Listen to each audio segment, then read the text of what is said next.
said I don't need to do it because it's recorded. Oh, okay. Well, let's get started.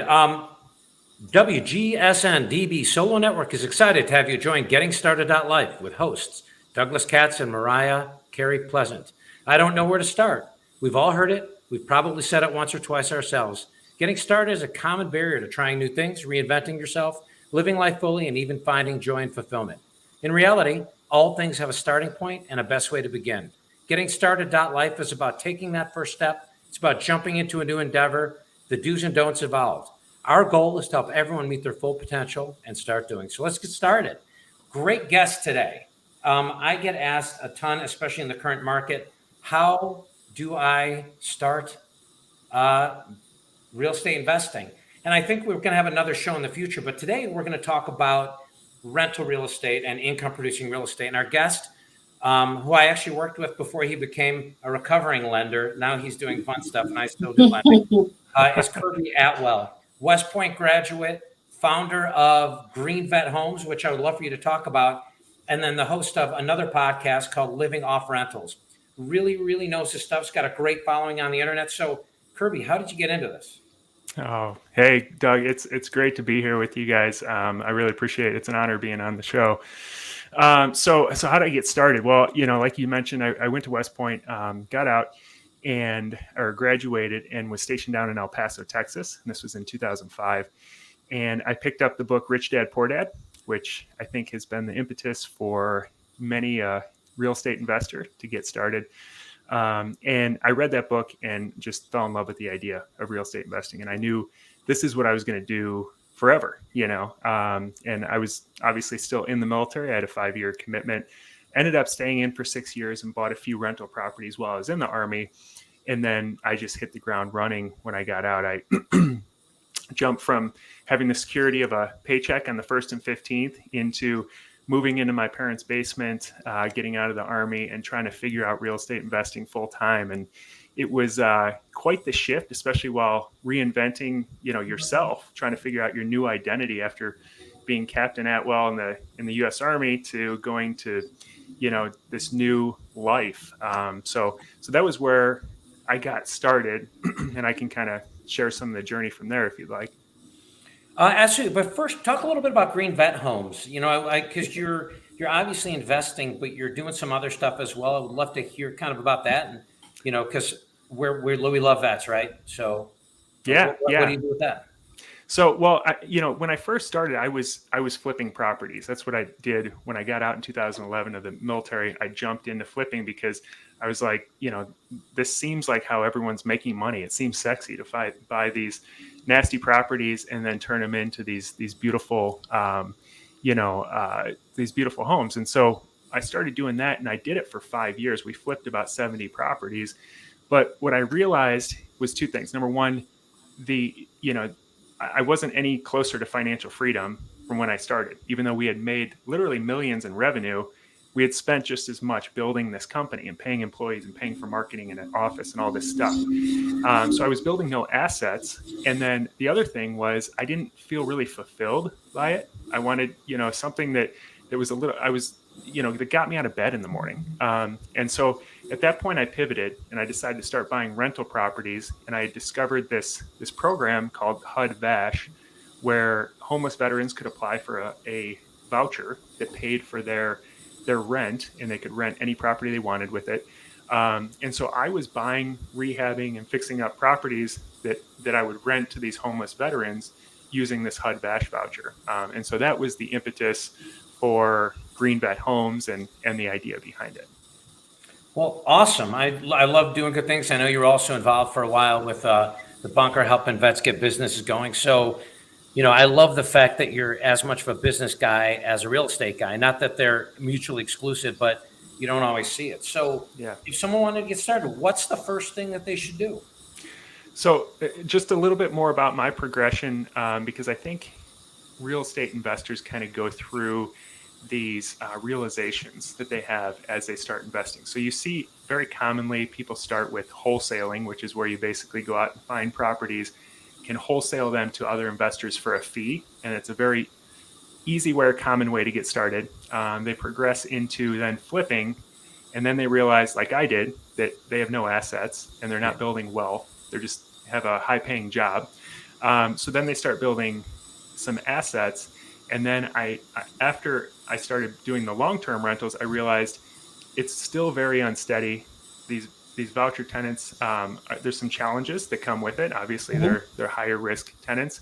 And so I transitioned into vacation rentals. Once I moved over to Indiana, I discovered the cash flow that comes with vacation rentals and kind of fell in love with that idea. And also the idea of providing these unbelievable experiences for people who are on vacation. So that's where I've landed, and I love it. So if somebody wants to get started with vacation rentals, I think the very first step is to get super, super clear on the outcome that they're after. Because I could have skipped the first 5 years flipping 70 properties and just gone straight to vacation rentals, and I would have been financially free a long time ago, as opposed to the way I did it, this slow progress. And it was all because I just didn't have a clear outcome. I thought, this looks like a way people are making a whole bunch of money, so I'm just going to flip properties. And I never got clear on what it was that I wanted as a result of all that work.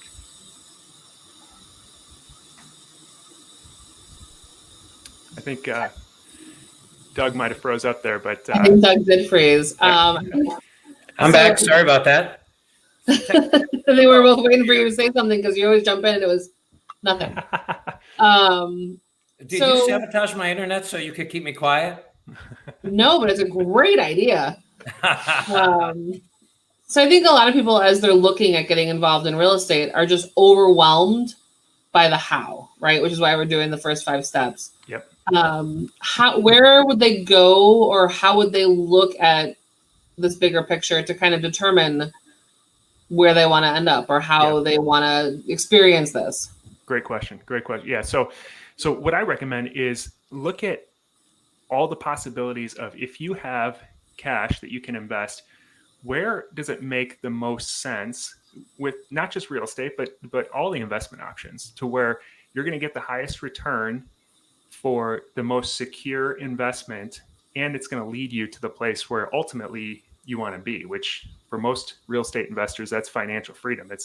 It's owning your time to where your investments pay your monthly expenses. So once you're clear on that, which in my opinion, vacation rentals are one of the best ways to do that. Airbnb, when I say vacation rentals, I mean short-term rental, Airbnb type rentals. So once you've done that, if you land on vacation rentals, which is what I obviously advocate for, because that's what I've done, then the biggest hurdle, I think, for people is the number one thing that they search for is, where's the best place to do this? And so narrowing that down. So figuring out, what are your priorities in terms of, do I want just the highest cash flow? Do I want something my family could use and, we could vacation to, and the rest of the time it just pays me? Do I want something that's going to offset some of the tax burden that I've got from my W-2 job? So once you rank order all the priorities, now all of a sudden the very specific locations come to light. And so that's the first step, is to really get clear on the best location for you, because it's different for everyone. If you Google what's the best place to buy Airbnbs, you're going to get a different answer on every single website, because it's such a unique thing for each investor. So I'd say that's the first step, is getting clarity there. And it probably also matters if you want to manage this endeavor yourself, or if you want to hire someone to manage, right? If I want to start buying properties in Florida and I'm here in Indiana, that's a little bit harder to manage than if I wanted to do, say, Ogden Dunes. Exactly. That's one of those factors, that are you very hands-on, or are you just somebody who wants to be totally passive? And you need to rank order that in there, because then that's going to determine what market you end up in. Now, if they're not in a market with vacation, are you saying short-term rentals are a better investment even in areas that people might be coming for short-term stays, but not recreational? Right. Yeah. One of the biggest misconceptions, I think, with Airbnbs in general is like, this just wouldn't work in my area. I'm not next to Disney World, so this isn't going to work. It literally works in thousands of markets, and it works unbelievably well. I have 10 short-term rentals or vacation rentals in Michigan City, Indiana, which isn't the mecca of vacation rentals. I don't think anyone would say that's the place to buy Airbnbs, but it works incredibly well because it's extremely affordable. And properties that I could rent on a long-term basis for $1,000 a month will rent for $5,000 a month in the summer on a short-term basis, for people just coming in to go to the casino, go to the beach, go to the outlet mall. And then in the winter, it's long weekends, still coming back for the casino, the outlet mall, wineries. And it's like $1,500 to $2,000 a month. So overall, it kills the cash flow. And it's the exact same house that I would rent on a long-term basis. I just furnish it, and that's it. As you're talking about this, it seems like a very heavy informational step. If someone's doing this first step, where's the best place to get information and get answers? Yeah, so I mean, once you've rank ordered your priorities, then you can start to look at different markets. And the best place to go, so number one, you can go to AirDNA. That's the first place, which compiles all of the different data points for the area on vacation rentals. So let's say, okay, there's 200 vacation rentals in this town or zip code, and here's the average nightly stay, here's the average occupancy. And so you can start to get an idea of the demand in that area. But that's kind of like a Zestimate for those of you that have looked at Zillow. And I think the owner of Zillow sold his property for like $1 million less or more than the Zestimate. So obviously the Zestimate is not super accurate when you look at the micro level. But if you start with AirDNA, you can get sort of an idea of the demand. And then you move into looking at the actual comps. So you pull up Airbnb and just start looking, in that town, and you can start to say, okay, there's a big demand for 3 bedrooms, 2 bath. People are charging $190 a night on average, and it looks like everyone's calendar is full. And look at these reviews. This person has 100 reviews over the last year and a half, and they're all 5-star reviews. So there's a big demand here, and so you can start to calculate the numbers of what your property would do if you bought something similar to that. So now someone has an idea of where they want to go and what they want to do and how they want to do it. What would you say is the next step that they should take once they kind of have figured out in broad brushstroke, I guess? Yeah. So the calculations, I think, are the biggest thing that hold people back. There's been over 900 million bookings on Airbnb since it started in 2010, I think it was. And I think there's currently 4 million hosts. So there's a huge demand. Just over the last 2 years, the demand has skyrocketed because of COVID. People don't want to stay in hotels anymore. They want to stay in their own place. And so people who start using Airbnb, like me, and I think a lot of other people, once you use it, you'll never go back to hotels because you get your own house for the same price as a hotel, and especially if you have families and that sort of thing. So there's a huge demand. But the reason I think that there's not enough hosts doing this is because it's so hard to run those numbers. So I think if you get clear on the numbers, you get clear on the average nightly rent, and you multiply that by the occupancy that you can get in that area based on the other comps, and then you just multiply that by 365, you can start to see what your gross revenue is going to be. And so that's the key first step. And then once you understand what the outcome is going to be, what the revenue is, then you can go over and start looking at real estate websites and start saying, okay, now what can I buy a property for? Now what's my expense side going to be? That's what I was going to say. On the expense side, I'm sure there's a lot of variability from area to area. I had a Michigan home that we sold last year that we used to Airbnb, and they were inserting into the process a lot of inspections, a lot of things to do to ensure safety. What's a good way for someone to get their arms around the expenses? Because if you figure out the one side and you're totally gone on the other, that could be disastrous. Exactly. Yeah, you threw in a couple things there. So number one is the regulation. I think that comes up a lot for Airbnb owners because there's areas where they just outright say it's not allowed here, even though if you search that area, I almost can promise you're going to find Airbnbs in that area because it's extremely hard to regulate. But I always advocate for starting in areas outside of the big areas that people know. So I think if people are thinking about vacationing on Lake Michigan, they're thinking, in the Michigan, trying to think of some of the towns just across the border. New Buffalo. New Buffalo, exactly. Union Pier is where I had my house. Yeah, New Buffalo, Union Pier. That's the default that people go to, and the price point is 2 to 3 times as much for the exact same house in New Buffalo or Union Pier as it is in Michigan City. But if you think about the psychology of somebody who rents Airbnb, they're coming from Indianapolis. They've never been maybe to Lake Michigan. They pull up a map on Airbnb along the shore, and they don't care if they're in New Buffalo or Michigan City. It's all the same to them. So the rent rates are very, very similar in both locations. And also New Buffalo has a lot more regulation around it because there's just a lot more demand, a lot more people that are doing it. Michigan City has none. They're like, they want more people to come in and do business there. So I would start with places that don't have as much regulation, so you're not automatically running into a brick wall right when you start, because there's so many places that are happy to have more Airbnbs there. And then once you look at expenses, there's more expenses than a long-term rental, but they're pretty standardized. You're going to have your cleaners, so you can calculate how many times a month you think it's going to be clean. Usually it's between 4 and 8 times a month. Then you're going to have your utilities, your lawn care and snow removal, and then you're going to have like cable and that sort of thing. So there's extra things that you wouldn't necessarily pay for as a long-term rental, but because the revenue is so high, it still makes much more sense when you look at the net income in a lot of cases. I was going to ask there's also a lot of pushback.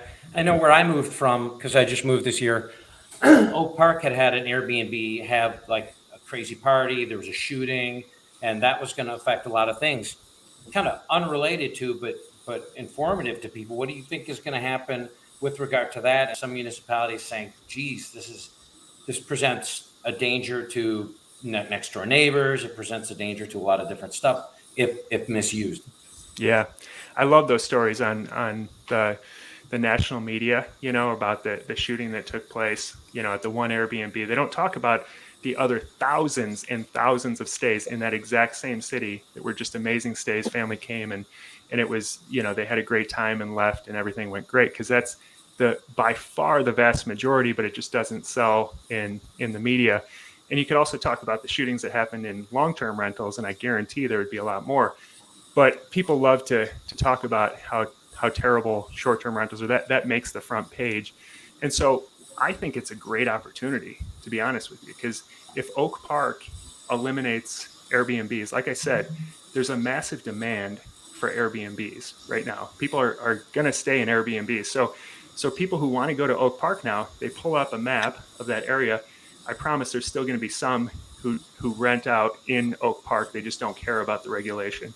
But the ones that do care about it, now it's a huge opportunity to buy along the border, because right next door in another western suburb, there's not going to be that regulation. And so if you buy on the border, there's still just as much demand for people who want to stay in a short-term rental in the Oak Park area, but now there's not nearly enough supply. And so if you buy right along the border in a different municipality where they welcome Airbnbs, and they've already made a law, because most of them have ruled one way or the other. So if they've ruled that, we accept Airbnbs, then typically that's what they stay with. It's not like they jump around all the time. So it's a great opportunity to buy right in that area where it's been outlawed, and people are just making a killing doing it. So we're going to go to a break in a couple of minutes. For number 3, is it? Well, let's jump into number 3, and then if we got a break in the middle, we'll go into. So now they've figured out what they want to do. They figured out where they want to do it, and they have an idea of their numbers. Mm-hmm. Now they're actually looking at properties, right? Yep, exactly. Yeah. So now it's about transforming the property from a house into a great vacation rental or Airbnb. And so basically the main thing that you need to understand is who your ideal guest is going to be. So like you talked about in the beginning, when people think about vacation rentals, they think about like Disney World or going, to Hawaii or something like that. They don't typically think about Oak Park, but you need to think about why somebody is traveling to Oak Park. And I think on the surface, you'll probably come up with maybe 1 or 2 reasons why. In reality, once you start doing this, you'll see just in the last month, we probably have 25 different reasons why people are coming. A lot of it's for the beach, but then other people, it's like they have a trip to Notre Dame, and so they're staying in Michigan City for their basketball trip to Notre Dame. That was one of them. There's sisters weekend getaway. There's people that want to leave the kids at home and just, get away for the a few days. And there's just all weddings, they stay with, they don't want to stay with family while they're there. They want to visit family. And so understanding that ideal guest who's going to be the majority of your guests. So for us in Michigan City, it's like people who want to get away. It's mostly like staycation, going to the beach. So we're big on tailoring it to the Michigan City experience. We have a lot of Michigan City history. We created these canvases. It's like the whole history because it's a very historical area of Michigan City. We have local wineries that will put a bottle of wine in there. We'll do like suggestions for all the different things that are the common things for people that they want to do. And so you can really tailor it. And the big management companies cannot compete with that because they're managing 1,000 properties. They don't care. It's a commodity to them. And so you're going to stand out then. So if you look at the regular occupancy or the average occupancy in that area, yours is probably going to be quite a bit higher because you're just doing a better job as a host from the big like Vacasa type management companies that are taking over a lot of these Airbnbs. We're going to go to break, and I got a quick question after that. So we're going to take a quick break.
All right, we're back. And that was my shameless plug because I do lending in the investment real estate realm. So yeah, like if you need any there.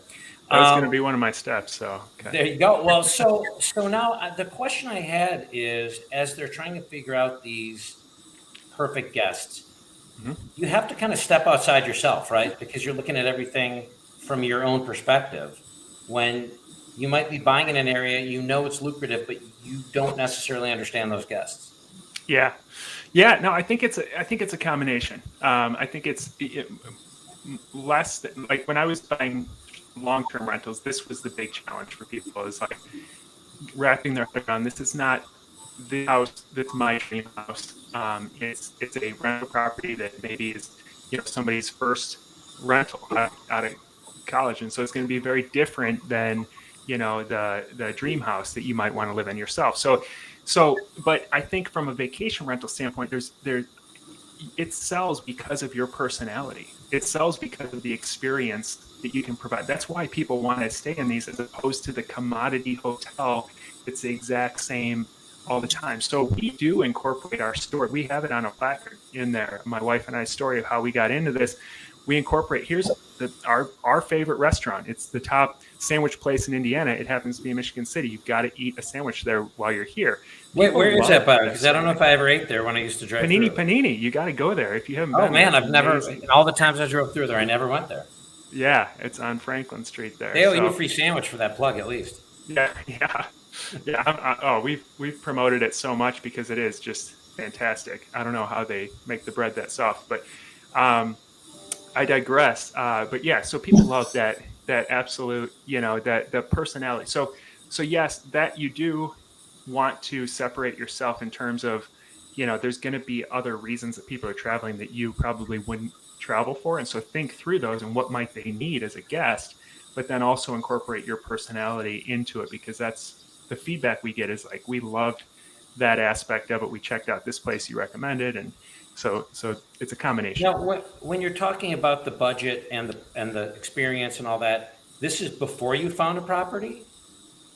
The budget, I'm sorry. Like when you went through steps 1, 2, and 3, is this, are you saying that you bought a property and you're like, what's the perfect guest for the property? Or are you saying, here's my business model, here's the perfect guest, here's my budget, here's the perfect property to fit that model? Yeah, there's a little bit of chicken and egg. So you're going to you can identify the market first, but as you're thinking through the right market, you're also going to be thinking about who the ideal guest would be in that market, what you would need to do to appeal to that guest, and then what type of properties are available and what type of properties are renting really well in that market. There's some markets where it's like you can charge an extra $150 a night if you've got a pool.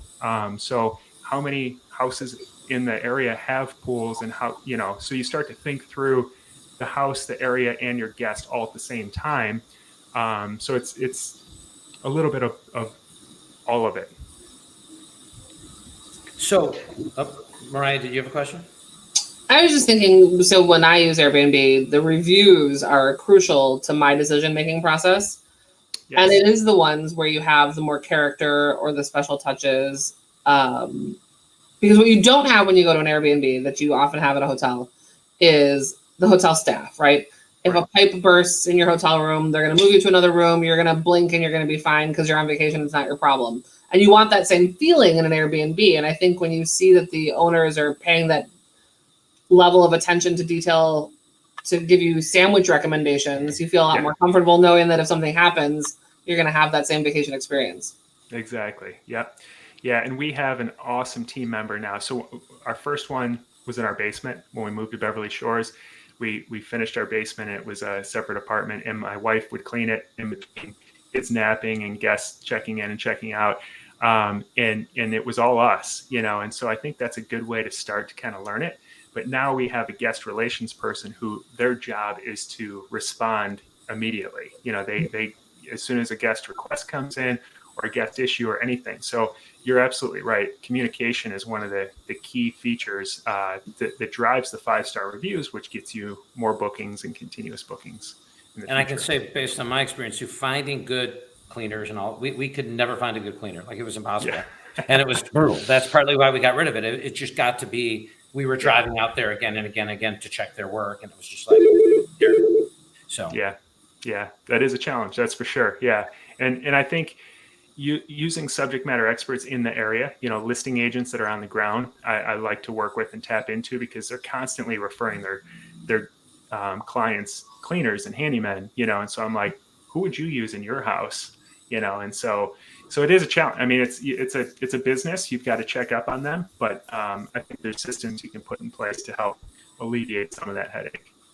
All right. So now they've done the first 3 steps. They may or may not have a property. Yep. What do they got to do next? So 2 more steps. So the 4th step, I would say, is selecting the right financing. And I think people fall into different buckets. Yeah. There's this company called Red Leg Financing or lending that is pretty good, I've heard. So there's different buckets people fall into, and so I think a big one that people are going to fall into for their first vacation rental is a vacation rent or a vacation home loan, which is 10% down, and get very similar rates to your primary residence. But that's only, 1 or maybe 2 if it's in separate areas. And then you got to look at other options. So, there's some great asset-based lenders out there. And I know you're working with a lot of investors. And so figuring out what type of financing is right for your situation is key, in getting that lined up before you start making offers, because agents get real turned off if you say, I want to make some offers, but I haven't talked to my lender yet. So getting that in place, I think, and getting a pre-approval. Where in the process do you define, because you said it's a business, and I think a lot of people either go too far on the continuum one way or the other in terms of really applying what that means.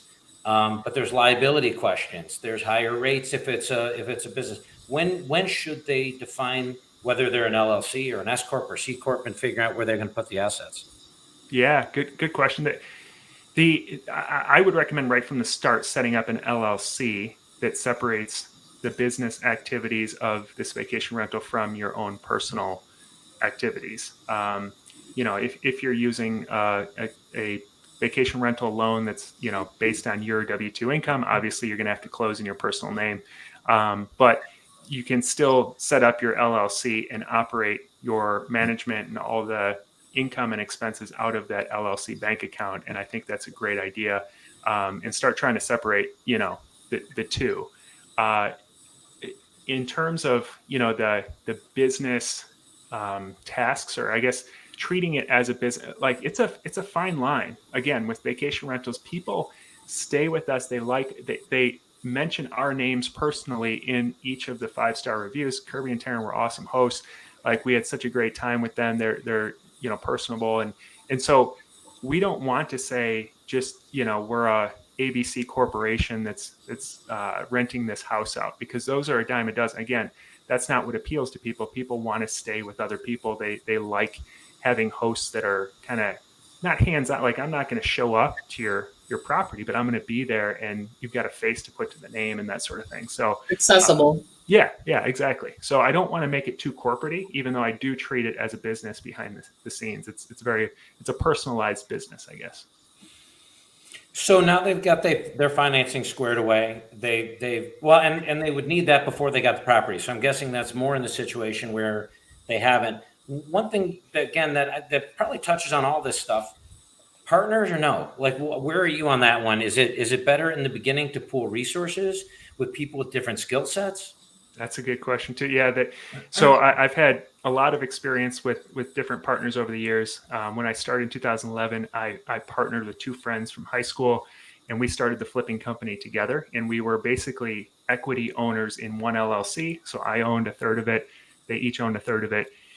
And, I'm not a huge advocate of going that route. I'm still good friends with them, but it's a marriage. I mean, if you share an entity, now every decision around marketing, hiring, all the different aspects, you need to be on the same page with. However, I'm huge on partnering in the terms of JVing. So with a joint venture, I can have my LLC, Doug's got his LLC. We come together because we mutually want to work on a deal together. Maybe you have money and I just found a great deal. So we're just going to create a joint venture agreement that could be a 1-2 page agreement, just spells out who's responsible for what the intent of this deal is. And it's a great way to leverage and capitalize on your strengths and other people's strengths, and maybe they offset some of your weaknesses. So I'm big on joint venturing. I think it's just a great way to structure it. Not so big on equity partnerships. I think those can, 9 times out of 10, I've seen horror stories with those long term. It starts off great, but then, people don't anticipate what's going to happen in the future, and they don't spell that out. So I think that's a great idea to partner. Let me ask a step 4A question then. If people are looking for other like-minded individuals, and that's maybe outside their initial sphere of influence, where did you meet people? Where did our listeners have the advantage of you having evolved and maybe made certain mistakes, and we'll get your best mistake at the end. But you've also probably uncovered great, I'm not going to say shortcuts, but like, hey, it took me a year to learn this, and if I can impart this to you now, this would be a good way to meet those people. Yeah. So, I mean, meetups are always a great one, and so many of those are virtual now. So if you just get in Facebook groups, that's basically like the old meetup style, and there's so many people in there that you can reach out to. You can get every answer to every question you've had in those Facebook groups. And so I think that's a great place to start between the meetups, if for in person, and then, locally, and then online in the Facebook groups. You can there's so many vacation rental ones or just real estate investing ones in general. So that's a great way to start building that network. I think people ask me about like coaching and mentorship all the time. And I think it's smart to really dive into the basics first, because there's so much free information online, and really understand the basics. So you don't hire a coach to tell you what you can learn on YouTube. it might make sense to get a mentor later on or join a mastermind later. Once you've kind of understood the basics, then join a mastermind. These are higher level individuals. You're going to probably pay to get into this, but some of the ideas that you're going to get from that are going to connect dots that could potentially make you hundreds of thousands of dollars. And so is it worth it? Absolutely at that point. But it's like how you utilize the coach or the mentor or the mastermind that makes all the difference of whether it's worth it. All right. So now I'm worried we might actually run out of time. So they've done all this. What's the fifth step that they should do? Yeah. Last step is to, manage that property really well. And we kind of touched on this, but Airbnb, like it's just like Amazon. If you go to Amazon, the first thing that you're going to look at is the star rating on anything. You're going to search for, whatever product you want and look at the highest star rated one. And you're probably going to buy that, even if it's a little more expensive. And Airbnb works the exact same way. So you're going to live or die by your star rating. And so you need to think through that in terms of setting up your listing and also training your guests. So in the beginning, we had a lot of 4-star reviews on experiences that we were like, we just created this unbelievable experience. They raved about it. And then they gave us 4 stars. And it's like in their mind, a 5-star hotel is the Waldorf Astoria, so we're not the Waldorf Astoria in Michigan City, even though we just gave them a 5-star experience. So it's training the guests through your messaging, through different checkout messages and stuff, saying, hey, we thrive on everything's built on 5 stars here. So if you ever feel like it's under a 5-star review, then let us know and we'll make it right for you, no matter what we need to do. So we pretty much only get 5-star reviews unless there's just something that is crazy that happens, or there's every now and then you're going to get the guest that you could never please. But setting up your systems now to manage it going forward and thinking through the fact that you don't need to be the one doing all this stuff. So how can you automate Airbnb? That's one of the best features about this compared to long-term rentals, is that everything was built in a digital world. So there's tools to handle pricing optimization, automatic guest messaging, there's so many aspects of cleaners. I mean, there's tools that you can sign up for that they'll line up the cleanings for you now. So you don't necessarily even have to pay a manager who typically charges 25% for vacation rentals. You can do a lot of this stuff yourself, and it's a pretty low lift. So thinking through how you can automate the guest experience, I think is the last step. With that, I think when we kind of moved ours to an Airbnb, not out of necessity, but we're like, we're not using it. Yeah. And I think to some degree, we may have underestimated what is required to provide the experience you're talking about. The flip side of it, right? You're talking about, in a lot of ways, managing the review, but if you do everything right, the review takes care of itself. Mm-hmm. What advice can you give in terms of understanding, hey, this is, a standard 3-bedroom house. Here's what you're looking at. It's a lot of work. Yeah. You're talking about in terms of the work or what you need to provide for the guest? A little bit of both, right? Just what's involved, because it's resources on every level. Yes, exactly. Yeah. So I think the first one, don't get into this if you're just, somebody who wants to collect mailbox money. That's not the model. I don't know. I mean, unless you want a mutual fund, it's hard to find anything that's going to be, just totally passive. But the first one, I think, is the biggest lift. It's where you're learning all that, what it is that you need to provide and how to furnish the property and all that stuff. Then, like I said, you can automate the furnishing of the property. There's companies now that you say, I want an Airbnb in this area. Here's my ideal guest, and they'll give you a quote up front. They'll even deliver the furniture, set it up for you for a fee. So you can decide how hands-on you want to be. And all of this is going to dip into your cash flow, the less hands-on you are. But luckily, there's the cash flow on average is so good with vacation rentals that you can afford to do some of these things. So, and I like what you said. It wasn't passive, right? I think that's what they need done, because, you're giving them the real story versus an infomercial at 3 o'clock in the morning that's saying, hey, do this and wake up and the checks are in your mailbox. Yeah. And that's my takeaway too, is that you've got to put in the work. And I think, people like me, I filter out anything less than 4 stars. Don't even look at it. Right. There's a lot of people who have those vacation rentals that don't source out the good reviews or don't provide that experience, and they're sitting there going, why am I not rented? Is my cash flow terrible? And I think that to not realize the amount of work that goes into it would be a big mistake. See, and then Mariah, we need to tap into the couples that get divorced because of that, and we can mediate for them. There's another business opportunity. There you go. All right. So there's one thing I was just going to say on that real quick is, in terms of work, it is like, you're absolutely right. It's a work up front. There's a book I just recently read that's amazing called Effortless. That same guy that wrote Essentialism, Greg McCown, I think his name is. And it talks about this idea of linear work, which is basically I do X and I get paid for X, or residual work, which is where I do a bunch of work up front and then it pays me forever. And I think Airbnbs, like, this is a perfect example of some of the best residual work out there, because it does take a lift to find the deal, get it all set up, run the numbers, furnish it.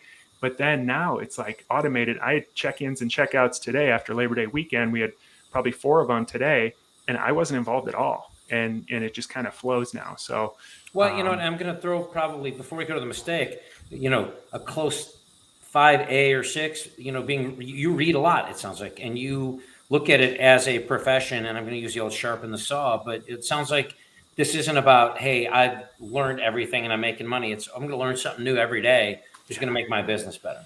Yeah. Absolutely. So now they're doing these 5 steps, and what do they got to avoid? What's the biggest mistake that you may have made, or the mistake they could make? Oh, there's so many. So over the years, I think that when I look back at the deals that I've done, we've done over 100 rehabs at this point.